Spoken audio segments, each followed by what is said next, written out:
ಇವತ್ತು ಮಶ್ರೂಮ್ ಬಿರಿಯಾನಿ ಹೇಗೆ ಮಾಡೋದು ಅಂತ ತೋರಿಸ್ಕೊಡ್ತಾ ಇದ್ದೀನಿ. ಇದು ತುಂಬ ಸುಲಭ ಮಾಡ್ಕೊಳ್ಳೋದಕ್ಕೆ. ಫಸ್ಟಿಗೆ ನಾವು ಒಂದು ಮಸಾಲೆನ ರುಬ್ಕೊಳ್ಳೋಣ. ಇಲ್ಲಿ ನಾನು ಮಿಕ್ಸಿ ಜಾರ್ಗೆ ಶುಂಠಿನ ಸೇರಿಸ್ಕೊತಾ ಇದ್ದೀನಿ, ಹಾಗೆ ಒಂದು ಸ್ವಲ್ಪ ಬೆಳ್ಳುಳ್ಳಿನೂ ಸೇರಿಸ್ಕೊತಾ ಇದ್ದೀನಿ. ಈಗ ಹಸಿಮೆಣ್ಸಿನ್ಕಾಯಿನ ಸೇರಿಸ್ಕೊತಾ ಇದ್ದೀನಿ. ಖಾರಕ್ಕೆ ಎಷ್ಟು ಬೇಕೋ ಅಷ್ಟು ನೋಡಿಕೊಂಡು ಸೇರಿಸ್ಕೊಳ್ಳಿ. ಸ್ವಲ್ಪ ಕೊತ್ತಂಬರಿನ ಸೇರಿಸ್ಕೊತಾ ಇದ್ದೀನಿ, ಹಾಗೆ ಒಂದು ಸ್ವಲ್ಪ ಪುದೀನೂ ಸೇರಿಸ್ಕೊತಾ ಇದ್ದೀನಿ. ಒಂದು ಚಿಕ್ಕ ಈರುಳ್ಳಿನ ಕಟ್ ಮಾಡಿ ಸೇರಿಸ್ಕೊತಾ ಇದ್ದೀನಿ. ಚಕ್ಕೆ ಒಂದು ಸ್ವಲ್ಪ, ಲವಂಗ ಒಂದು 4 ಸೇರಿಸ್ಕೊಂಡಿದ್ದೀನಿ. ಈಗ ಇದನ್ನು ಸಾಫ್ಟಾಗಿ ರುಬ್ಕೊಬರ್ಬೇಕು ನುಣ್ಣಗೆ. ಈಗ ಕುಕ್ಕರ್ನ ಕಾಯಕ್ಕೆ ಇಟ್ಕೊಂಡಿದ್ದೀನಿ. ಅದಕ್ಕೇ 1-2 ಟೇಬಲ್ ಸ್ಪೂನ್ ಆಗೋಷ್ಟು ಎಣ್ಣೆನ ಸೇರಿಸ್ಕೊತಾ ಇದ್ದೀನಿ. ನೋಡಿ, ಎಣ್ಣೆ ಕಾಯ್ತಾ ಇದೆ. ಈಗೆಲ್ಲ ಸ್ಪೈಸಸ್ನ ಸೇರಿಸ್ಕೊತಾ ಇದ್ದೀನಿ. ಚಕ್ಕೆ, ಲವಂಗ, ಏಲಕ್ಕಿ, ಮರಾಠ ಮೊಗ್ಗು ಮತ್ತು ಪಲಾವ್ ಎಲೆ, ಕಸ್ತೂರಿ ಮೆಥಿ ಎಲ್ಲನೂ ಸೇರಿಸ್ಕೊಳ್ಳಿ. ಇದು ತುಂಬ ಸುಲಭ ಮಾಡ್ಕೊಳ್ಳೋದಕ್ಕೆ, ತುಂಬ ಟೇಸ್ಟಿಯಾಗಿ ಬರುತ್ತೆ. ಖಂಡಿತ ಟ್ರೈ ಮಾಡಿ ನೋಡಿ. ಈಗ ಇದಕ್ಕೆ ಈರುಳ್ಳಿನ ಸೇರಿಸ್ಕೊಳ್ಳೋಣ. ಒಂದು ದೊಡ್ಡ ಸೈಜ್ ಈರುಳ್ಳಿನ ಚಿಕ್ಕದಾಗಿ ಕಟ್ ಮಾಡಿ ಸೇರಿಸ್ಕೊತಾ ಇದ್ದೀನಿ. ಈಗೆಲ್ಲ ಮಿಕ್ಸ್ ಮಾಡ್ಕೋಬೇಕು. ಈರುಳ್ಳಿ ಚೆನ್ನಾಗಿ ಫ್ರೈ ಮಾಡ್ಕೊಳ್ಳೋಣ. ಸಣ್ಣ ಉರಿಯಲ್ಲೇ ಫ್ರೈ ಮಾಡ್ಕೋಬೇಕು. ಈರುಳ್ಳಿ ಎಲ್ಲ ಕಲರ್ ಚೇಂಜ್ ಆಗಬೇಕು. ನೋಡಿ, ಈರುಳ್ಳಿ ಎಲ್ಲ ಚೆನ್ನಾಗಿ ಸಾಫ್ಟಾಗಿ ಬೇಯ್ತಾ ಇದೆ. ಈಗ ನಾವು ರುಬ್ಕೊಂಡಿರೋ ಮಸಾಲೆನ ಸೇರಿಸ್ಕೋಬೇಕು.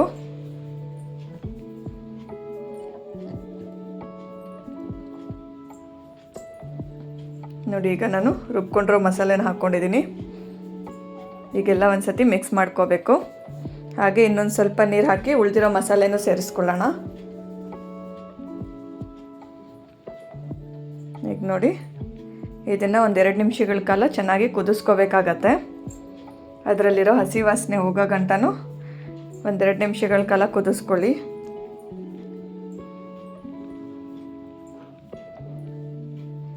ನೋಡಿ, ನಾನು ಇಲ್ಲಿ 1-2 ನಿಮಿಷಗಳ ಕಾಲ ಕುದಿಸ್ಕೊತಾ ಇದ್ದೀನಿ.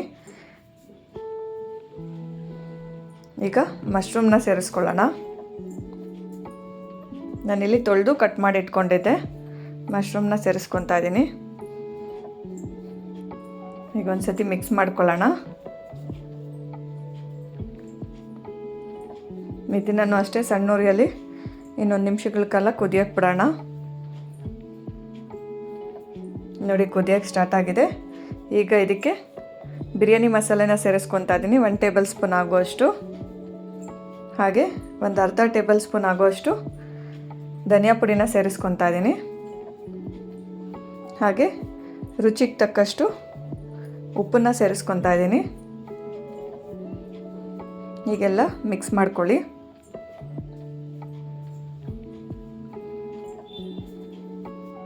ನೋಡಿ, ಇದೀಗ ಇನ್ನು ಮಶ್ರೂಮ್ಗೆಲ್ಲ ಹೊಂದ್ಕೋಬೇಕು. ಅಲ್ಲಿ ಗಂಟನೂ ಚೆನ್ನಾಗಿ ಫ್ರೈ ಮಾಡ್ಕೋಬೇಕಾಗತ್ತೆ.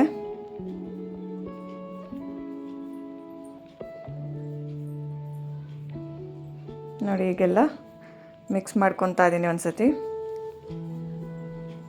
ಈಗ ಇದಕ್ಕೆ ಅಕ್ಕಿನ ಸೇರಿಸ್ಕೊಳ್ಳೋಣ. ನಾನಿಲ್ಲಿ 1 ಗ್ಲಾಸ್ ಅಕ್ಕಿನ ನೆನೆಸಿಟ್ಕೊಂಡಿದ್ದೆ ಒಂದು 10 ನಿಮಿಷಗಳ ಕಾಲ.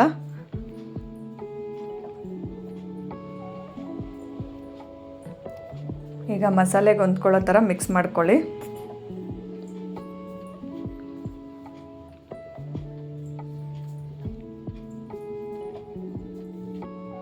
ಈಗ ನೀರು ಸೇರಿಸ್ಕೊಳ್ಳೋಣ. ನೋಡಿ, ಇದೇ ಗ್ಲಾಸ್ ಅಳತೆಯಲ್ಲಿ ನಾನು 1 ಗ್ಲಾಸ್ ಅಕ್ಕಿನ ತೊಗೊಂಡಿದ್ದೆ. ಈಗ 2 ಗ್ಲಾಸಷ್ಟು ನೀರನ್ನ ಸೇರಿಸ್ಕೊತಾ ಇದ್ದೀನಿ.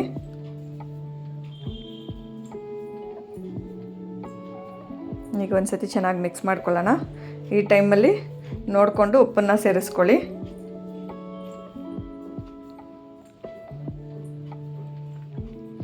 ಈಗ ಮುಚ್ಚಳ ಮುಚ್ಚಿ 1-2 ವಿಸಿಲ್ ತಗೊಳ್ಳೋಣ. ನೋಡಿ, 2 ವಿಸಿಲ್ ಆಗಿದೆ. ನೋಡಿ, ತುಂಬ ಚೆನ್ನಾಗಿ ಬಂದಿದೆ. ಈಗ ಮಸಾಲೆ ಎಲ್ಲ ಮೇಲೇ ಉಳ್ಕೊಬಿಟ್ಟಿರುತ್ತೆ. ಒಂದು ಸತಿ ಚೆನ್ನಾಗಿ ಮಿಕ್ಸ್ ಮಾಡ್ಕೊಳ್ಳಿ.